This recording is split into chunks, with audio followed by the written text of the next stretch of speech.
जय हिंद दोस्तों, कैसे हो आप सभी। उम्मीद करता हूं दोस्तों आप सभी बहुत ही बढ़िया होगी। दोस्तों आज की वीडियो हम बात करने वाले हैं ऐसी आपको दोस्तों ग्रैंड लीग की 5 टिप्स बताने वाला हूं, जिन्हें अगर आप आज तक फॉलो नहीं करती थी तो आज से फॉलो करके देख लीजिएगा। आपको बहुत ही ज़्यादा अंतर देखने को मिल जाएगा ग्रैंड लीग की रैंक्स में। देखिएगा दोस्तों, आगे बढ़ूँ उससे पहले बोल रहा हूँ, अगर आप टेलीग्राम पर ज्वाइन नहीं हुए हो तो याद से हो जाइएगा, क्योंकि दोस्तों फैंटेसी में आपको 100 से ज़्यादा चैनल्स देखने को मिल जाएंगे। सब आपको प्लेयर्स के स्टेट दिखाकर कंफ्यूज कर देंगे, इसे भी रख सकते हो उसे भी रख सकते हो। आपका भाई आपको बिल्कुल भी कंफ्यूज नहीं करेगा, इसलिए यहाँ से टेलीग्राम पर जुड़ जाइएगा। मैं लिंक दे दूंगा, वहाँ से जुड़ सकते हो, ठीक है। याद रखिएगा। चलिएगा दोस्तों स्टार्ट करता हूँ। तो नंबर 1 दोस्तों यहाँ पर आप टिप देख पा रहोगे, प्लेयर्स फॉर्म। प्लेयर्स फॉर्म दोस्तों बहुत इंपॉर्टेंट होता है किसी भी प्लेयर के लिए, ठीक है। याद रखिएगा। देखिए दोस्तों, जब फॉर्म चल रहा होता है तो ज़्यादातर मैचेस में वही प्लेयर आपको परफॉर्मेंस करके देगा, और जब प्लेयर का फॉर्म नहीं चल रहा होता है तो ज़्यादातर मैचेस में वो फ्लॉप हो जाएगा, ठीक है। चाहे वो आपका बैट्समैन हो, चाहे वो आपका ऑलराउंडर हो, चाहे वो आपका बॉलर हो, तीनों के ऊपर ये लागू होता है। और याद रखिएगा दोस्तों, लास्ट 5 मैच आपको देखने हैं किसी प्लेयर के, आपको पता चल जाएगा प्लेयर फॉर्म में है या नहीं है, ठीक है। याद रखिएगा। आप देखिएगा दोस्तों, एग्जांपल बता देता हूँ आप सभी को। यहाँ पर आप सभी को पता होगा विराट कोहली का IPL 2022 उठाकर देख लीजिएगा। ज़्यादातर मैचेस में फ्लॉप हो गए थे आपके विराट कोहली, ठीक है। और IPL 2023 उठाकर देख लीजिएगा, ज़्यादातर मैचेस में परफॉर्मेंस दिया था। तो प्लेयर तो वही है, जैसी फॉर्म आया तो ज़्यादातर मैचेस में परफॉर्मेंस करने लगा, और जैसी फॉर्म चला गया था तो ज़्यादातर मैचेस में फ्लॉप हो गया था, ठीक है। याद रखिएगा। अब यहाँ पर और एग्जांपल बता देता हूँ, आप सभी को पता होगा दिनेश कार्तिक और दीपक हुड्डा, इन दोनों प्लेयर्स का IPL 2022 उठाकर देखोगी तो बहुत ही शानदार गया था। IPL 2023 उठाकर देखोगी तो ज़्यादातर मैचेस में फ्लॉप हो गए थे, ठीक है। तो प्लेयर तो वही है, जैसी फॉर्म गया ज़्यादातर मैचेस में फ्लॉप हो गए, ठीक है। याद रखिएगा। इसलिए प्लेयर्स का फॉर्म इंपॉर्टेंट होता है, याद रखिएगा दोस्तों। चलिए दोस्तों सेकंड टिप की ओर बढ़ूँ उससे पहले बोल रहा हूँ, सबसे बेस्ट एप्लीकेशन दोस्तों फैंटेसी की जानना चाहती हो तो विजन 11 सबसे बेस्ट एप्लीकेशन है। यहाँ पर खेलोगी तो क्या फ़ायदा होगा वो बता देता हूँ। देखिए दोस्तों, ड्रीम 11 पर कॉन्टेस्ट आपको देखने को मिलेगा 5,750 रुपये, प्राइस पुल 10,000 है। वही कॉन्टेस्ट आपको विजन 11 पर मिलेगा 5,199 रुपये में, ठीक है। प्राइस पुल 10,000 है। तो सीधे 550 रुपये ड्रीम 11 ज़्यादा लेती है, विजन 11 550 रुपये कम लेती है। ये तो दोस्तों एक ही कॉन्टेस्ट है, 100 से ज़्यादा कॉन्टेस्ट जो आपको ड्रीम 11 पर देखने को मिलेंगे वो ज़्यादा पैसे में देखने को मिलेंगे, विजन 11 पर वही कॉन्टेस्ट कम पैसे में देखने को मिलेंगे। एप्लीकेशन का लिंक दे दिया है, जिसके पास ना हो डाउनलोड कर लीजिएगा। चलिए दोस्तों, यहाँ पर सेकंड नंबर की टिप की हम बात करते हैं। तो यहाँ पर आप दोस्तों देख पा रहोगे पिच रिपोर्ट। पिच रिपोर्ट दोस्तों आपकी इंपॉर्टेंट होती है T20 और ODI मैचेस के लिए, क्योंकि दोस्तों यहाँ पर T20 और ODI मैचेस में कोई भी कैप्टन टॉस जीता है तो वो बॉल फर्स्ट करता है, जबकि टेस्ट मैच में ऐसा नहीं होता। वहाँ पर 50-50 चांस होता है, वो बॉल फर्स्ट भी कर सकता है, बैट फर्स्ट भी कर सकता है, ठीक है। याद रखिएगा। 3 टाइप्स के आपको पिच देखने को मिल जाएगी, बैटिंग फ्रेंडली, बैलेंस और बॉलिंग। अब नाम से समझ आ रहा दोस्तों, बैटिंग फ्रेंडली पिच है, मतलब बैट्समैन परफॉर्म करने वाले हैं। जो आपको स्कोर बोर्ड देखने को मिलेगा वो हाई देखने को मिलेगा। अगर यहाँ पर मैं बात करता हूँ बैटिंग फ्रेंडली पिचेस पर जो आपको T20 में स्कोर बोर्ड देखने को मिलेगा दोस्तों, वो याद रखिएगा 180 हो सकता है, 170 से प्लस आपको ज़्यादातर देखने को मिलेगा, ठीक है। याद रखिएगा 180 भी हो सकता है, 190 भी हो सकता है, 200 प्लस भी जा सकता है, याद रखिएगा T20 में, ठीक है। अब देखिएगा दोस्तों, बैलेंस पिच की मैं बात करूं तो याद रखिएगा बैलेंस पिचेस पर दोस्तों आपको जो ज़्यादातर परफॉर्मेंस करते हैं ऑलराउंडर्स करते हैं, क्योंकि ये आपको 2 तरीके से फैंटेसी पॉइंट देते हैं। एक आपको बैटिंग करके देते हैं और एक विकेट लेकर देते हैं, मतलब बॉलिंग से, ठीक है। और यहाँ पर आपने देखा होगा बैलेंस पिचेस पर ज़्यादातर टॉप ऑर्डर जल्दी फ्लॉप हो जाता है, 1-2 विकेट जल्दी गिरते हैं। तो 4 नंबर, 5 नंबर, 6 नंबर ये ऑलराउंडर्स का बैटिंग ऑर्डर होता है ज़्यादातर, सभी टीम से IPL हो या इंटरनेशनल मैचेस हों। तो याद रखिएगा दोस्तों, इनकी बैटिंग जल्दी आएगी तो ये बैटिंग करके फैंटेसी पॉइंट अच्छे खासे देंगे, उसके बाद विकेट लेकर देंगे। तो ज़्यादातर बैलेंस पिचेस पर आपके ऑलराउंडर्स परफॉर्म करते हैं। और याद रखिएगा दोस्तों, जो आपकी बैलेंस पिच होगी वहाँ पर जो आपको T20 में स्कोर बोर्ड देखने को मिलेगा वो याद रखिएगा दोस्तों 150 से लेकर 170 के बीच में ज़्यादातर देखा जाता है, ज़्यादातर 160, 165 देखा जाता है, याद रखिएगा, ठीक है।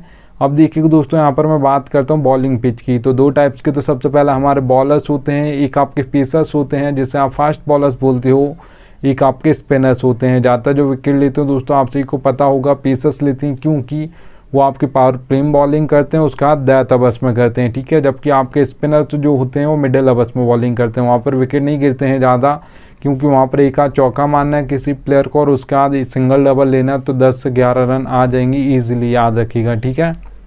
तो यहाँ पर याद रखिएगा। और सबसे ज़्यादा जो हैट्रिक्स ली जाती हैं दोस्तों वो डेथ ओवर्स में ही ली जाती हैं, याद रखिएगा, और पेसर्स ही लेते हैं क्योंकि वही वहाँ पर बॉलिंग करते हैं। आपके राशिद खान है जो एक स्पिनर जो ज़्यादातर पावर प्ले के बाद भी थोड़े बहुत बॉलिंग कर लेते हैं, पर ज़्यादातर वो भी नहीं करते, ठीक है, याद रखिएगा। अब यहाँ पर दोस्तों अगर मैं बात करूँ बॉलिंग पिचेस पर जो आपको T20 में स्कोर बोर्ड देखने को मिलेगा दोस्तों, वो याद रखिएगा 130 से लेकर 150 के बीच में ज़्यादातर देखने को मिलेगा, ज़्यादातर 140 145 देखा जाता है, याद रखना बॉलिंग पिचेस पर, ठीक है। चलिएगा दोस्तों यहाँ पर थर्ड नंबर की टिप की हम बात करते हैं। तो यहाँ पर दोस्तों आप देख पा रहे होगे एक ऑलराउंडर टीम बनानी दोस्तों, किसी भी फैंटेसी एप्लीकेशन पर आप grand league mega grand league खेलते हो तो याद रखिएगा दोस्तों फर्स्ट इनिंग जैसे ही ख़त्म होगी उस टाइम पे एक टीम फर्स्ट होगी grand league mega grand league में, ठीक है। पर वो टीम जैसे ही नीचे स्टार्ट हो जाएगी जाना, जैसे ही सेकंड इनिंग स्टार्ट होगी, कोई छक्के मारेगा, कोई विकेट लेगा, कोई कैच पकड़ेगा, तो वो टीम नीचे चली जाएगी, याद रखिएगा, ठीक है। क्यों हो जाएगी ऐसा इसलिए होता है दोस्तों क्योंकि जब तक अभी तक जितने फर्स्ट इनिंग में जितने भी प्लेयर्स ने परफॉर्मेंस किया हो उसके पास वो सारे प्लेयर्स होंगे, पर जैसे सेकंड इनिंग स्टार्ट होगी उसके पास वो प्लेयर्स नहीं होंगे जो परफॉर्मेंस अभी कर रहे हैं, ठीक है। तो वो टीम वन साइडेड होती है। आपको एक ऑलराउंडर टीम बनानी, आपको दोनों साइड से टीम बनानी, मतलब दोनों टीम के प्लेयर्स रखने हैं। आपको एक ऑलराउंडर टीम बनानी। ऑलराउंडर टीम ऐसे बनती है दोस्तों, दोनों साइड से आपको बैट्समैन रखने, दोनों साइड से ऑलराउंडर्स रखने, दोनों साइड से आपको बॉलर्स रखने, ठीक है, याद रखिएगा। अब देखिएगा दोस्तों जो भी टीम आपकी यहाँ पर जीतने वाली हो, आपको लग रही है कि ये इंडिया और पाकिस्तान का मैच है तो इंडिया के ज़्यादा चांस हैं जीतने के, तो उस टीम से आपको ज़्यादा प्लेयर्स रखने तभी वो टीम जीतेगी, उसके प्लेयर ज़्यादा परफॉर्म करेंगे तभी वो जीतेगी, ठीक है। तो वहाँ से आपको 6 से 7 प्लेयर अपनी टीम में रखने। जो टीम हारने वाली हो उसके भी प्लेयर्स तो परफॉर्म करेंगे पर कम प्लेयर परफॉर्म करेंगे इसलिए वो हार जाएगी, ठीक है। तो वहाँ से भी आपको 4 से 5 प्लेयर अपनी टीम में रखना है। ऐसे आपको एक टीम बनानी, ऑलराउंडर टीम, याद रखिएगा, ठीक है। चलिए दोस्तों यहाँ पर अब मैं बात करता हूँ 4th नंबर टिप की। तो यहाँ पर आप दोस्तों कैप्टन और वाइस कैप्टन सिलेक्शन बहुत इंपॉर्टेंट होता है फैंटेसी में। अगर आपके 1 या 2 प्लेयर आपको लग रहा है कि कम फैंटेसी पॉइंट देकर गए हैं तो मेरी ग्रैंड लीग और मेगा ग्रैंड लीग में आज फर्स्ट रैंक नहीं आएगी, आप ये सोचते हो तो भी चल जाएगा, 1 या 2 में चल जाएगा, 3 में भी आप मान सकते हो कि उसके बाद भी आपकी grand league mega grand league में भी रैंक फर्स्ट आ जाएगी। अगर आपके 3 प्लेयर भी फ्लॉप हो गए तो चल जाएगा, थोड़ा मैच इधर उधर होना चाहिए, ठीक है। पर अगर आपके कैप्टन और वाइस कैप्टन गलत हो गए या फ्लॉप हो गए तो याद रखिएगा फिर आपकी कभी भी grand league mega grand league में फर्स्ट रैंक नहीं आएगी, याद रखिएगा, ठीक है। क्या आपने जिसे वाइस करना था उसे कैप्टन कर दिया और जिसे कैप्टन करना था उससे वाइस कर दिया तो भी नहीं आएगी, याद रखिएगा, ठीक है। अब देखिएगा यहाँ पर मैं आपको कैप्टन और वाइस कैप्टन बनाना भी बता देता हूँ, आप कैसे सिलेक्ट कर सकते हो, सिंपल सा बता रहा हूँ, ठीक है। बहुत ज़्यादा प्लेयर्स होते हैं तो आपको बहुत कंफ्यूजन होता है, 22 प्लेयर्स होते हैं, मैं इम्पैक्ट प्लेयर की बात नहीं कर रहा हूँ। एक चीज़ याद रख लेना सबसे पहले, ठीक है। 11 एक टीम से 11 दूसरी टीम से, दोनों को जोड़ोगे 22 हो जाएंगे। अब उसमें से कैप्टन और वाइस कैप्टन बनाना तो बहुत डिफ़िकल्ट होता है, समझ नहीं आता किसे बनाए किसे ना बनाए, किसी बैट्समैन को बना, ऑलराउंडर को बना, बॉलर को बना, तो आपका यहाँ आपको बता रहा है, ठीक है। अब देखिए दोस्तों सारे प्लेयर्स तो परफॉर्म नहीं करते हैं, 5 से 6 ऐसे प्लेयर आपको देखने को मिलेंगे जो आपको लग रहा है कि इनमें से कोई बहुत ज़्यादा चांस है कि इनमें से कोई बनेगा, ठीक है। तो आपको आज के दिन जो भी आपको लग रहा है 6 प्लेयर आज को, ऐसे नहीं कि किसी को भी बना रहे हो जो फॉर्म में नहीं चल रहा है उसे भी बनाने का सोच रहे हो, आप ऐसा नहीं करना है, ठीक है। आपको जो लग रहा है कि इसका फॉर्म अच्छा चल रहा है इसलिए पिच ऐसी है ऐसे है, सब कुछ आप देखने के बाद आपको जो 6 प्लेयर लगे हैं कि हाँ इनमें से कोई बनेगा तो वो 6 प्लेयर आपको अलग से निकाल लेने हैं। फिर देखिएगा दोस्तों 6 प्लेयर आपने अलग निकाल लिए, ठीक है। उसमें ऑलराउंडर भी हो सकते, बॉलर्स भी हो सकते या बैट्समैन भी हो सकते हैं, ठीक है। तीनों को आपको निकाल लेना है जो भी आपको लग रहा है, भले वो चाहे बैट्समैन ज़्यादा हो या ऑलराउंडर्स ज़्यादा हो या बॉलर्स हों, उससे कोई मतलब नहीं है। आपको 6 प्लेयर निकाल लेने हैं। उसका देखिए 1 2 3 इन नंबर का कोई दोस्तों बैट्समैन है, बैटिंग अच्छी फॉर्म उसका अच्छा चल रहा है तो उसे कैप्टन और वाइस कैप्टन आप बना सकते हो, क्योंकि बहुत ही बेस्ट चांस रहेंगे उसके पास। एंड तक अगर सेट होकर खेलता है तो बहुत ही ज़्यादा फैंटेसी पॉइंट देकर जाएगा और फिर बहुत कम चांस होता है उससे ज़्यादा फैंटेसी पॉइंट कोई दूसरा बैट्समैन दे जाए, ठीक है।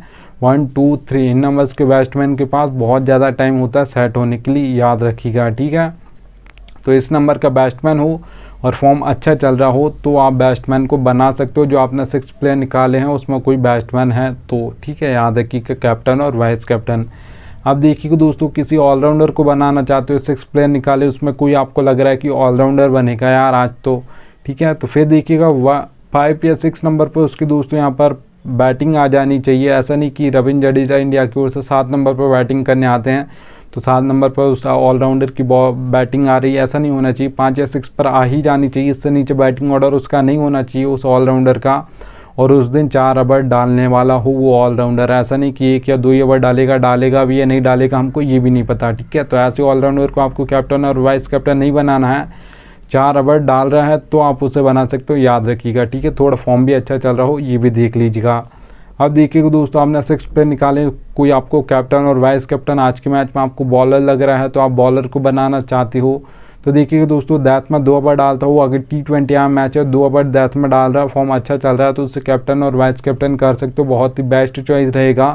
क्योंकि दैथ ओवर में 1 ओवर में ही 2-2 3-3 विकेट गिर जाते हैं, क्योंकि वहाँ पर सेट होने का बिल्कुल भी टाइम नहीं मिलता है, हर बॉल पर बल्ला चलाना होता है, ठीक है। अगर आप एक भी बॉल वहाँ पर डॉट खेलता, कोई भी बैट्समैन हो या बॉलर हो लास्ट में आया है मतलब बैटिंग करने, तो वो भी एक भी बॉल डॉट नहीं खेलेगा, वहाँ पर हर पहली बॉल से घुमाना शुरू करेगा और आउट हो गया तो चलेगा, पर वहाँ पर एक भी बॉल डॉट करेगा तो स्कोर बोर्ड अपनी टीम के लिए कम कर देगा, इतना याद रखिएगा, ठीक है। इसलिए हर बॉल पर घुमाने की वो ट्राई जरूर करेगा, याद रखिएगा। तो दैट ओवर में बॉलिंग करता हो उसे आप कैप्टन और वाइस कैप्टन कर सकते हो किसी बॉलर को बनाना चाहो तो, ठीक है, याद रखिएगा। चलिएगा दोस्तों, अब ये बोनस टिप बता रहा हूँ, फैंटेसी की रियलिटी है पर फैंटेसी में कोई बताता नहीं है, याद रखना, ठीक है। देखिए दोस्तों, नीड लक लिखा हुआ है ना, ज़रूरत पड़ी कि आपको लक की कोई भी कॉन्टेस्ट खेलते हो, head to head, small league, grand league, mega grand league, सब में आपके लक की ज़रूरत पड़ती है, इतना याद रखना। अब देखिएगा मैं आपको बता देता हूँ, हेड टू हेड कॉन्टेस्ट खेलते हो दोस्तों जिसमें 2 मेंबर्स होते हैं, एक मैं हूँगा एक आप होगे, तो वहाँ पर 2 ही मेंबर हैं, तो वहाँ पर लक परसेंटेज आपका 10% चाहिए, आपको थोड़ा सा लक साथ देना चाहिए, ठीक है। और 90% आपकी नॉलेज चलेगी। अगर आपको अच्छी खासी फैंटेसी की नॉलेज है तो आप स्मॉल लीग यहाँ पर हेड टू हेड कॉन्टेस्ट जीत सकते हो, याद रखिएगा, ठीक है। 90% आपकी नॉलेज चलती है, 10% लक चलता है आपके हेड टू हेड कॉन्टेस्ट में। अब देखिएगा दोस्तों, स्मॉल लीग कॉन्टेस्ट की मैं बात करता हूँ जिसमें 3 से 4 मेंबर कॉन्टेस्ट होते हैं। अब मेंबर्स बढ़ गए हैं तो लक परसेंटेज आपका 10 से 20% हो जाएगा और 80% यहाँ पर भी आपकी नॉलेज चलेगी, क्योंकि 102 मेंबर्स बढ़ रहे हैं तो लक परसेंटेज आपका 20 हो जाएगा, 80% यहाँ पर भी नॉलेज चलेगी। अच्छी खासी फैंटेसी की नॉलेज है, अच्छी टीम बना लेती है तो आप यहाँ पर स्मॉल लीग कॉन्टेस्ट भी जीत जाओगे, याद रखना, ठीक है। अब देखिएगा दोस्तों, ग्रैंड लीग और मेगा ग्रैंड लीग की अगर मैं बात करता हूँ तो 50-50 चांस होता है। 50% आपको लक की ज़रूरत पड़ती है, 50% आपके यहाँ पर नॉलेज की ज़रूरत पड़ती है, ठीक है। अगर आप ये सोचते हो कि 100% लक चलता है तो ऐसा नहीं होता। आपने देखा होगा दोस्तों, जितने मैचेस होते हैं 100 मैच उठाकर देख लीजिएगा आपने ज़्यादातर मैचेस देखे होंगे, 100 मैच से ऐसा होगा 90 जो मैचेस में जो टीम फर्स्ट आएंगी वो आएगी 1 आएगी, 2 आएगी, 3 आएगी, 4 आएगी, 5 आएगी या 6 आएगी।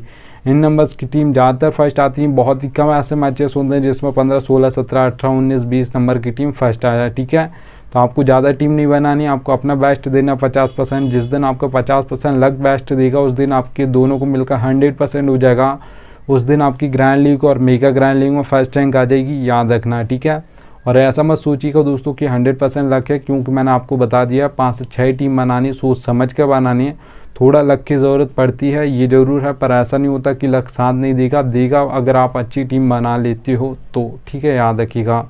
चलिएगा दोस्तों, थैंक्स इंडियन आ चुका है। अब मिलता हूँ आपसे बीच से नेक्स्ट वीडियो में, तब तक लिए जय हिंद।